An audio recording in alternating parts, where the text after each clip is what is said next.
Verdade. Bom dia, Paula.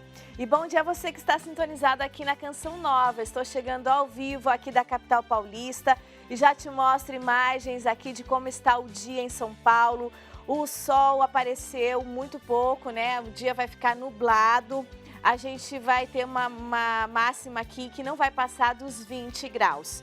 Nossa equipe de jornalismo trabalhou durante todo o domingo na cobertura das eleições e nesta manhã você acompanha os resultados em algumas capitais.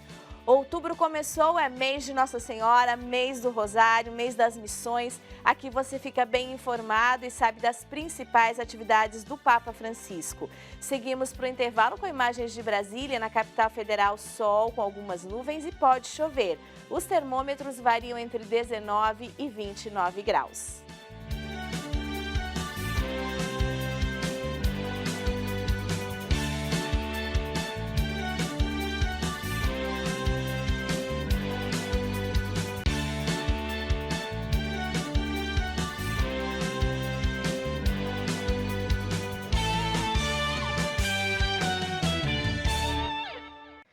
No domingo, o Papa Francisco dedicou todo o encontro na Praça São Pedro, pedindo o fim do conflito na Ucrânia.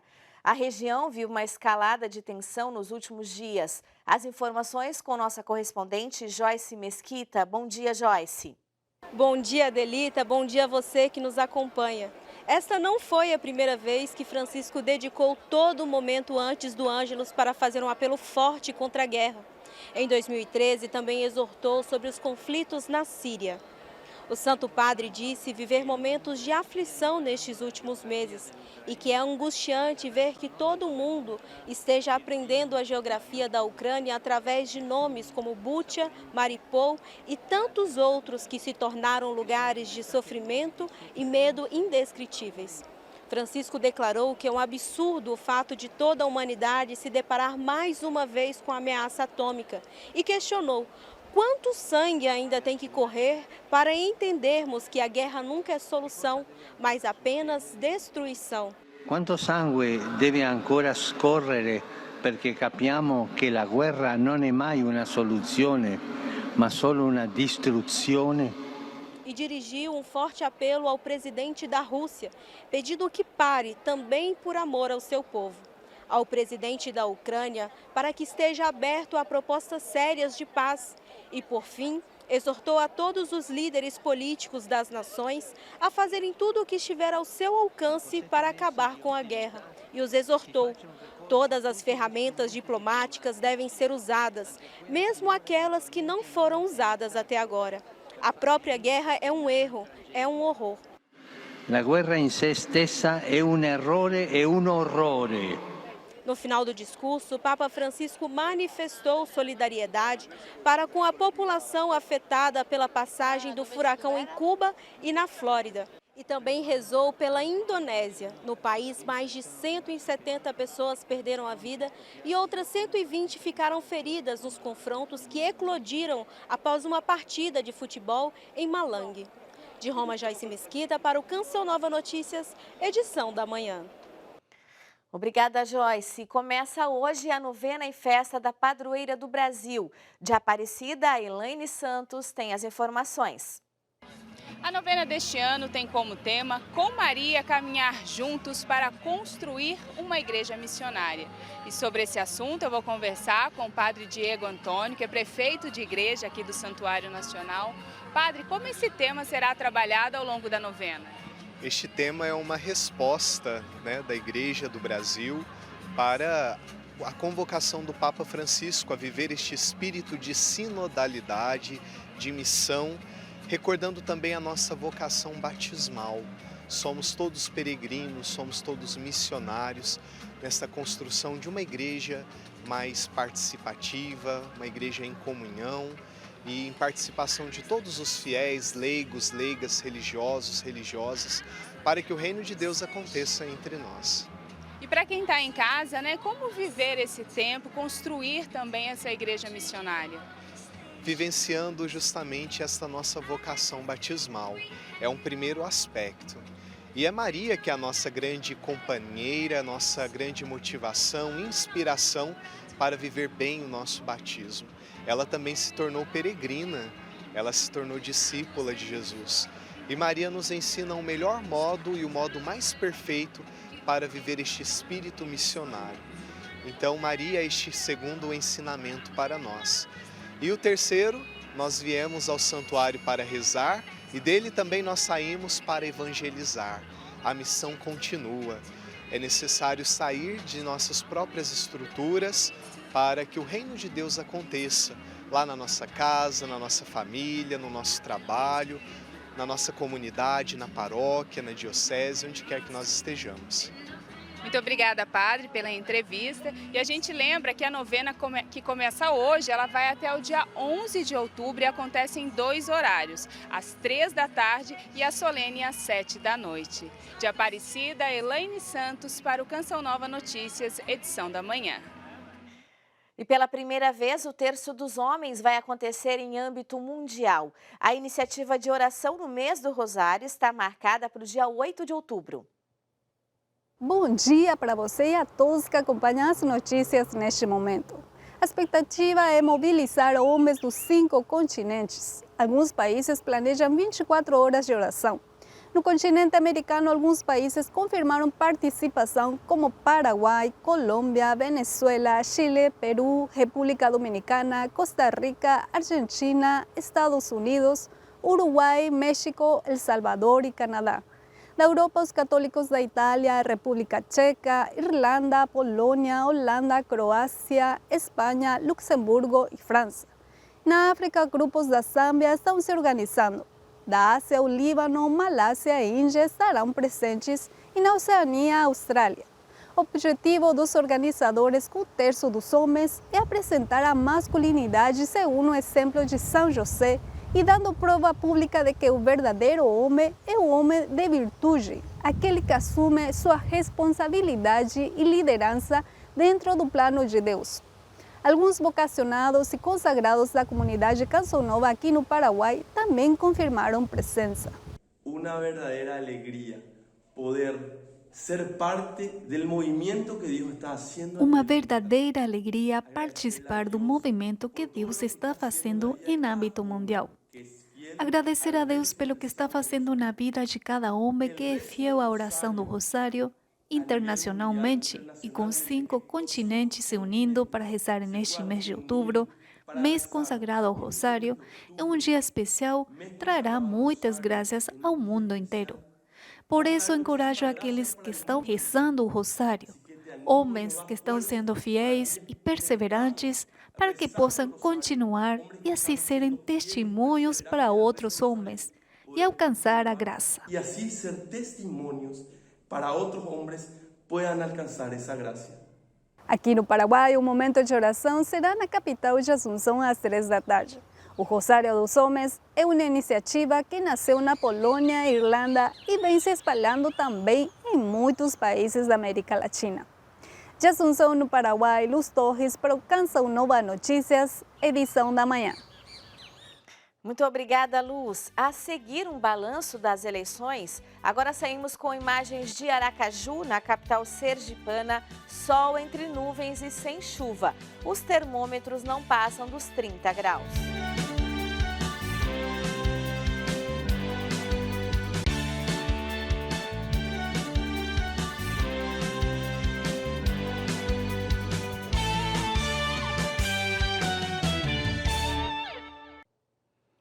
CN Notícias, edição da manhã está de volta e nós vamos agora ao vivo lá para Brasília para conversar com o Francisco Coelho, que vai trazer um saldo geral das eleições desse domingo para a gente. Bom dia, Francisco. Bom dia para você, Adelita, e a todos que acompanham o CN Notícias manhã. Pois é, nós estamos no TSE e foi divulgado um balanço dessas eleições que foram consideradas tranquilas, Adelita. Foram 4.063 urnas substituídas, menos de 1% do total, e em 5 sessões a votação foi manual. O resultado saiu de maneira rápida aqui no Distrito Federal e foi totalizado pouco depois das 8 da noite, já se sabia o resultado do governo do Distrito Federal. A abstenção foi muito grande, 31 milhões de eleitores não compareceram às urnas, o que representa 20% 10% do total do eleitorado, número superior a 2018, quando 29 milhões não compareceu às urnas eletrônicas. E o resultado para a presidência da República indicou um segundo turno. O ex-presidente Lula alcançou 48,4% dos votos, são 57 milhões e 200 mil votos. O atual presidente Bolsonaro com 43,2%, 51 milhões de votos. Simone Tebet com 4,2%, quase 5 milhões de votos. Ciro Gomes com 3%, pouco mais de 3 milhões e 500 mil votos. No Senado, o partido do presidente agora tem a maior bancada, são 13 senadores do PL, União Brasil fica com 12, PSD e MDB com 10 cada um. Na Câmara, o partido do presidente conseguiu 99 parlamentares, seguido da federação encabeçada pelo PT com 80 parlamentares e o União Brasil com 59, mostrando a força do presidente Bolsonaro no Congresso Nacional e também daqueles partidos que são conhecidos como partidos do Centrão. Então nós teremos segundo turno para a presidência da República no dia 30 de outubro. Eu volto com vocês nos estúdios em São Paulo. Obrigada, Francisco. Boa semana para você aí em Brasília. E aqui em São Paulo, Tarcísio de Freitas, do Republicanos, e Fernando Haddad, do PT, vão decidir em segundo turno quem será o governador do estado. O Tarcísio de Freitas teve 42% dos votos e Fernando Haddad 35%. E o pleito no maior colégio eleitoral do país aconteceu dentro da normalidade, sem ocorrências graves. Os detalhes com Sidney Fernandes. Bom dia, Sidney. Bom dia a todos. As eleições no maior colégio eleitoral do país aconteceram de forma tranquila e pacífica, segundo o Tribunal Regional Eleitoral. Houve atrasos em algumas sessões, mas isso, de acordo com o TRE, se deu por conta da identificação biométrica. Em alguns locais, a votação passou das 7 da noite. No fim do dia, o presidente do TRE fez um balanço sobre o andamento do pleito. Vamos ouvir. Eu creio que a nossa eleição ocorreu dentro de uma normalidade, aliás, até acima das nossas expectativas. E tivemos algumas ocorrências, mas obviamente que essas ocorrências são contabilizadas pela Secretaria de Segurança e até onde eu sei, essas ocorrências não tiveram uma relação direta com a Justiça Eleitoral. Foram situações isoladas que aconteceram num dia de eleição, da mesma forma que ocorrem ocorrências desse tipo num dia normal, independentemente de ser eleição ou não. Está havendo um número maior de filas, nós estamos examinando quais são os motivos e provavelmente o principal motivo é a utilização da biometria, que não foi utilizada nas eleições de 2020, portanto está sendo revalidada, e é um processo um pouco mais lento, sobretudo para as pessoas de maior idade. Eu parabenizo aqui a civilidade do eleitor do Estado de São Paulo, que na sua imensa maioria cumpriu com o seu dever de escolher o seu candidato com toda a calma e sem nenhum tipo de dificuldade. Agora nós vamos a Belo Horizonte para saber os detalhes do resultado das eleições em Minas Gerais com a Monize Amorim. Bom dia, Monize. Bom dia, Delita. Bom dia a todos. A eleição para governador aqui em Minas Gerais já foi decidida no primeiro turno. O atual governador, Romeu Zema, do Partido Novo, foi eleito com 56,18% dos votos. Assim que teve a sua vitória confirmada, Zema conversou com a imprensa e falou que para esse segundo mandato pretende ampliar a reforma de escolas e estradas, finalizar os hospitais regionais e melhorar a questão da segurança no estado. Agora, falando das eleições para o Legislativo, Minas Gerais teve 53 deputados federais eleitos. Desses, 37 já estavam em mandato anterior, né? E 16 deles são novos. Entre eles, Nicolas Ferreira, do PL, que chega à Câmara dos Deputados como o deputado mais jovem. Ele tem apenas 26 anos e o mais votado da história de Minas Gerais e também do Brasil. Foram quase 1,5 milhão de votos. Agora, falando aqui para deputado estadual, foram eleitos 77 parlamentares. Desses, 52 foram reeleitos e 25 chegam à Assembleia Legislativa pela primeira vez. Agora, a vaga no Senado ficou com o candidato Cleiton Azevedo, do PSC. De Belo Horizonte, Monize Amorim para o Canção Nova Notícias, edição da manhã. No Rio de Janeiro, os eleitores reelegeram o candidato ao governo do estado e ao Senado Federal. Emerson Tersigni acompanhou todo o domingo de votações na capital fluminense e traz também os detalhes para a gente. Cláudio Castro foi reeleito governador do estado do Rio de Janeiro em primeiro turno. O candidato do PL obteve 58,5% dos votos válidos, ficando então na primeira colocação. O segundo colocado foi Marcelo Freixo, do PSB, que foi superado por Cláudio Castro. Ele obteve apenas 27,5% dos votos. O atual governador era vice de Wilson Witzel e assumiu o governo após o afastamento do titular, que chegou a ser impeachmentado pouco tempo depois. Já no Senado, o atual senador Romário, do PL, foi reeleito senador para mais 8 anos pelo estado do Rio de Janeiro. O ex-jogador obteve 29% dos votos, vencendo Alessandro Molon, do PSB, com 21,3% da preferência do eleitorado fluminense. Do Rio de Janeiro, Emerson Tersigni para o Canção Nova Notícias, edição da manhã. E a seguir, campanha missionária no Brasil completa 50 anos. Voltamos em 2 minutos. Seguimos agora para o intervalo com imagens de Curitiba. Na capital paranaense, sol com muitas nuvens, períodos de céu nublado e chuva. A máxima é de 19 graus.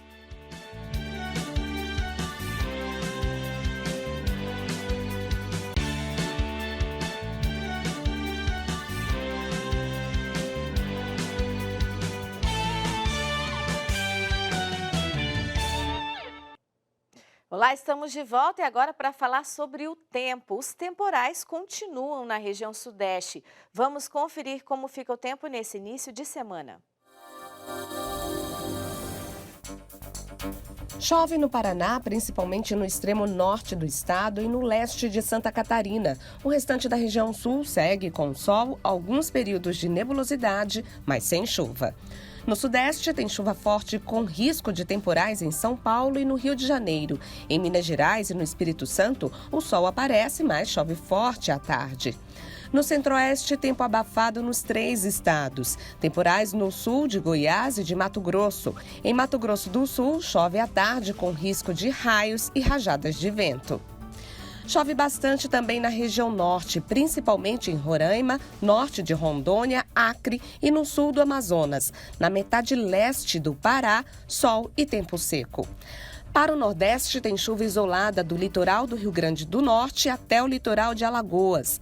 Na Bahia, chove agora de manhã no litoral. O interior da região continua quente e muito seco, com baixa umidade do ar. Durante este mês de outubro, a Igreja no Brasil realiza a campanha missionária com o tema A Igreja é Missão. Acompanhado pela passagem bíblica escolhida pelo Papa Francisco para este mês missionário, que é Sereis Minhas Testemunhas, retirada do livro dos Atos dos Apóstolos. Este ano, a campanha completa 50 anos de história. Nossa equipe conversou com um padre que explica o papel do missionário. Nós, como cristãos católicos, assumimos um compromisso no dia do nosso batismo, no dia da nossa crisma, de viver essa verdade de Cristo. Muito mais eu como sacerdote, aqueles que são missionários, como o da Canção Nova, ou de tantas outras congregações, têm a missão de pregar a palavra de Deus.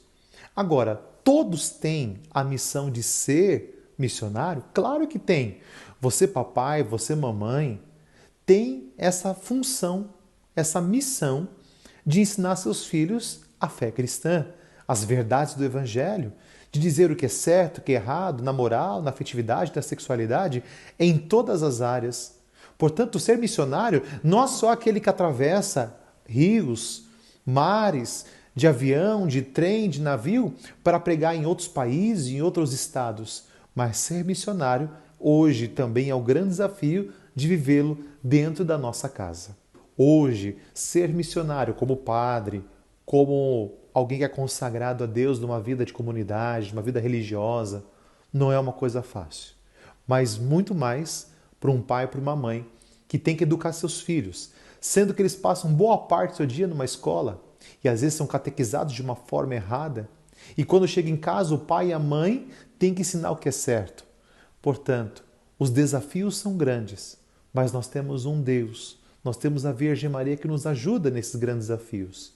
E se eu posso dar um conselho para você, é que vocês sejam fiéis na oração, fiéis nos propósitos e ensinamentos que vocês receberam.